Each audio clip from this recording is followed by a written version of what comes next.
అందరికీ నమస్కారం. మహాశివరాత్రి శుభాకాంక్షలు. ఈరోజు మేము శివాలయానికి వెళ్ళాము. ఇక్కడ స్వామి దుర్గా మల్లేశ్వర స్వామిగా కొలవబడుతున్నారు. చుట్టుపక్కల ప్రాంతాల ప్రజలు స్వామివారి దర్శనం చేసుకునేందుకు వచ్చారు. రంగరంగ వైభవంగా జరుగుతున్న ఈ మహోత్సవాన్ని కనుల పండుగలా తిలకించారు. క్షేత్రానికి వచ్చి స్వామివారిని దర్శనం చేసుకున్నవారు ఆరోగ్యాలతో భోగభాగ్యాలతో సుఖ సంతోషాలతో ఉంటారని ఇక్కడ ప్రజల గట్టుపైన అమ్మవారి గుడి ఉంది ఫ్రెండ్స్. పైకి వెళ్ళి దర్శనం చేసుకున్నాం. చాలా బాగుంది లొకేషన్. అమ్మవారి దర్శనం చేసుకున్నా. మాకు ఈ సంవత్సరం అంతా మంచి కలిసి వచ్చేలాగా చూడు తల్లి అని దండం పెట్టుకున్నాను.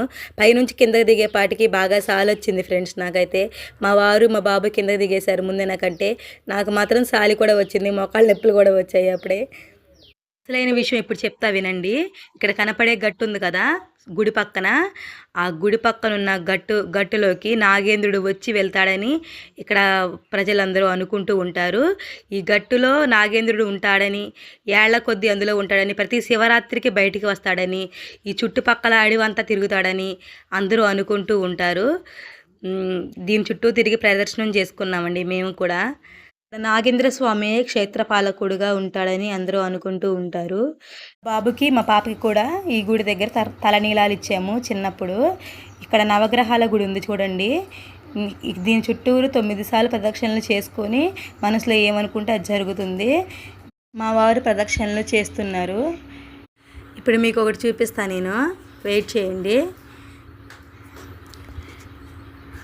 చూసారా, నవగ్రహాలు దండం పెట్టుకోండి, మంచి జరుగుతుంది మీకు కూడా. మీకు ఒకటి చూపిస్తాను అన్నాక ఇప్పుడు వెయిట్ చేయండి. చూసారా, వీడు మా బాబు ఫేస్ మూసుకుంటున్నాడు వీడియోలో కనపడుతున్నానని. ఇంకా శివయ్య ముందు ఉన్న నందీశ్వరుణ్ణి మీకు చూపించలేకపోయాను, రష్ ఎక్కువగా ఉందండి. ఆ నందీశ్వరుడి చెవిలో మనం ఏమి ఇష్టపూర్వకంగా కోరుకొని దండం పెట్టుకుంటామో అవి ఖచ్చితంగా నెరవేరుతాయంటారు. నేను కూడా అలాగే దండం పెట్టుకున్నాను. నాకు బాబు తర్వాత అలా పాప పుట్టాలని దండం పెట్టుకున్నాను. నా పాప పుట్టింది. మీరు కూడా డెఫినెట్గా వీలైతే వచ్చి దర్శన భాగ్యాన్ని మీరు కూడా పొందండి.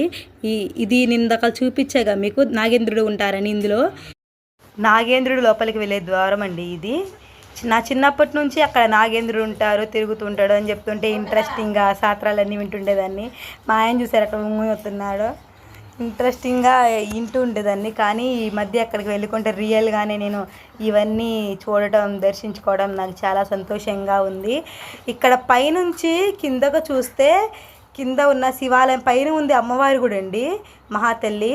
కింద మొత్తం అంతా గుడి వచ్చిన జనాలు మొత్తం అక్కడ తిరునాళ్ళు జరుగుతున్నాయి. అక్కడ కొంచెం బొమ్మల పిల్లగాళ్ళు కొనుక్కోవడానికి అవన్నీ కొట్లు కూడా అవన్నీ ఏర్పడేశారు. ఇక్కడ నుంచి కిందకి దిగామండి మేము. ఇక్కడ నుంచి దిగి నాకు మామూలుగా చాలా బాగా అనిపించింది. పక్కన చుట్టూ చెట్లు కొండలు చాలా అందంగా ఉంది ప్రదేశం మొత్తం. ఎంతోసేపు అయినా ఇక్కడ టైం కేటాయించుకోవచ్చు మనం. చాలా ప్రశాంతంగా ఉంది. రోజు ఇంటి దగ్గర ఉన్న టెన్షన్స్ అన్నీ పోతాయి. అప్పుడప్పుడు దేవాలయాలకు వెళ్ళడం వల్ల ప్రశాంతత దొరుకుతుంది. ఇంత ప్రశాంతమైన వాతావరణంలోకి తిరునాళ్ళు లేని టైంలో వస్తే ఇంకెక్కువ టైం స్పెండ్ చేయొచ్చు. ఎంతసేపు ఉన్నా ఇక్కడే ఉండాలనిపించే ప్రకృతి ఎంత బాగుందో కదా. ఇక్కడ గట్టుపైన ఆంజనేయ స్వామి కూడా ఉన్నారండి. అసలు పైన ఆంజనేయ స్వామి కొలువై ఉన్నారు. శివయ్య ఆంజనేయ స్వామి ఒకటే అంటారు కదా. ఇక్కడ మనం స్టార్టింగ్లో మనం గుడి దగ్గరికి వెళ్ళే ముందు స్టార్టింగ్లో వినాయక స్వామి గుడి కూడా ఉంది. ఫస్ట్ ఏ దేవాలయాలకు వెళ్ళినా ఫస్ట్ గణపతిని పూజించుకున్న తరువాతే దేవుడినే పూజించాలంట. అది శివయ్య గణపతికి ఇచ్చిన వరం అంట. సరే ఫ్రెండ్స్, అది నేను ఇంకొక వీడియోలో మీకు తెలియజేస్తాను.